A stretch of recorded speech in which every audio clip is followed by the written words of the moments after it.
तुम्ही 9 वर्ष काही करू शकला नाही, म्हणूनच तुम्हाला दुसऱ्याची घर फोडायची पाळी आली, दुसऱ्याचा पक्ष फोडायची पाळी आली, दुसऱ्यावर विसंबून राहायची पाळी आली। याचं कारणच हे आहे की तुम्ही स्वकर्तृत्वानं काही मिळवलं नाही। या देशातील सर्व घटक त्यामध्ये तुम्हाला साथ देणार नाही, ते घटक नाराज आहेत, म्हणूनच दुसरीची पक्ष फोडायचे काम तुम्ही सुरू केलं आहे। पक्ष फोडून यांना फारसं काही मिळत नाही आणि तिघेही आपला रिमोट चालवत आहे, तर तो टीव्ही चालेल कसा? ज्याला जे हवं आहे तो ते बटन दाबतो आणि चॅनल बदलवतो, टीव्ही काही चालू शकत नाही।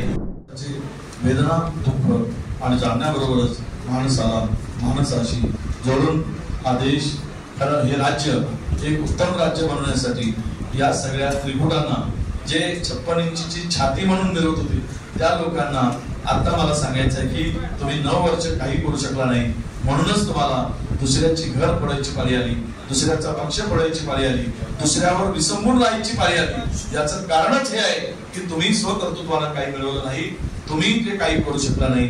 या देशातील सर्व घटक त्यामध्ये तुम्हाला साथ देणार नाही, ते घटक नाराज आहेत, म्हणूनच दुसरीची पक्ष फोडायचे काम तुम्ही सुरू केलं आहे। पक्ष फोडून यांना फारसं काही मिळत नाही आणि मिळवू शकत नाही, कारण लोक चिडली आहेत की दुसऱ्यांचा पक्ष फोडायचा आणि त्यांना सत्तेत सहभागी करून घ्यायचा। परिश्रमातून, कष्टातून जे माणसं ताकदीनं पक्ष उभे करतात ते पक्ष फोडल्यानंतर लोकांना आता जमणार नाही। फार वाईट अवस्था राज्याची झाली आहे। मी मगाली बोलताना कदाचित कोणी ऐकलं असेल तर मी म्हणालो टीव्ही एक आहे आणि रिमोट 3 हातात आहे आणि तिघेही आपला रिमोट चालवत आहे, तर तो टीव्ही चालेल कसा? ज्याला जे हवं आहे तो ते बटन दाबतो आणि चॅनल बदलवतो, टीव्ही काही चालू शकत नाही। चॅनल बदलवत राहणं आणि रिमोटची बटन दाबत राहणं एवढंच काम राज्यात सुरू झालंय। ज्याला सोयीचं आहे त्यावेळेस तो रिमोट दाबतो, तिजोरीची चाबी उघडतो, जेवढा माल आहे तेवढा काढून घेतो आणि दुसऱ्याच्या हातात रिमोट दुसरा आहे तो दुसरी बटन दाबतो आणि तोही माल लुटतो। पूर्वी मी आम्ही म्हणायचं 40 अलीबाबा 40 चोर, आता 2 अलीबाबा 80 चोर, अशी राज्याची स्थिती झालेली आहे। कारण डबल ते पूर्वी 40 गेले, आता पुन्हा 40 गेले। म्हणजेच लोक गमतीनं म्हणतात की पूर्वी ओके सरकार, सरकार ओके सरकार, आता हे 2 अलीबाबा आणि 80 चोर अशी तिजोरी लुटण्याचा एकमेव धंदा राज्यात जोमात सुरू आहे।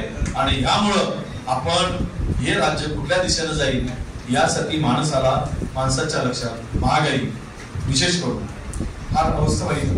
तुम्ही सगळे पत्रकार इथे उभे आहात। आज बरोबर आपण 25 दिवसापूर्वी पाहिलं तर तुरीच्या डाळीचा 130 रुपयाची डाळ होती, आज 200 रुपयात 25 दिवसामध्ये तुरीची डाळ वाढली। म्हणजे 200चा सिलेंडर कमी केला आणि डाळीचे भाव वाढवून दिले, तेलाचे भाव वाढवले, या सगळ्या आवश्यक वस्तू आहेत त्या सगळ्या वस्तूंचे भाव वाढवले।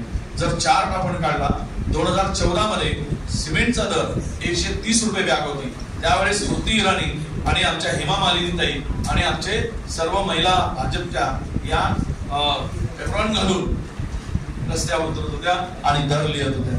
आज सिमेंट 300 रुपयाच्या पलीकडे गेलाय।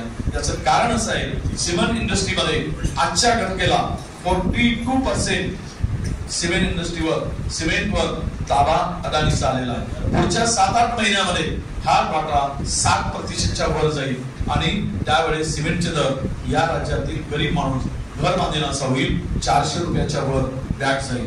आजही तेलाच्या मध्ये 200 रुपये तेल काय झालंय, गोड तेल, खाण्याचं तेल, तर यामध्ये 54% कंट्रोल हा अदानीचा ऑइल कंपनीवर आहे। तेल निर्माण करतोय ते फॉर्च्यून सारख्या कंपन्या, अनेक छोट्या कंपन्या त्यांनी गिळंकृत केल्या आहेत आणि म्हणून तो दर ठरवतोय, म्हणून ही परिस्थिती आहे। ग्रेन्स मध्ये ज्या तांदळाचे आपण डाळीचे भाव म्हणतोय, शेतीचं उत्पन्न निघाल्याबरोबर तो आपल्या सायलो आपल्या याच्यामध्ये गोडाऊन मध्ये ते साठवतो, साठवल्यानंतर कमी भावात घेतो आणि नंतर मात्र ते अधिक भावांनी लोकांना पोहोचवतो। एक शेतकऱ्याच्या मालावर डबल तर भाव मिळत नाही, पण अदानीला मात्र ट्रिपल भाव मिळतोय।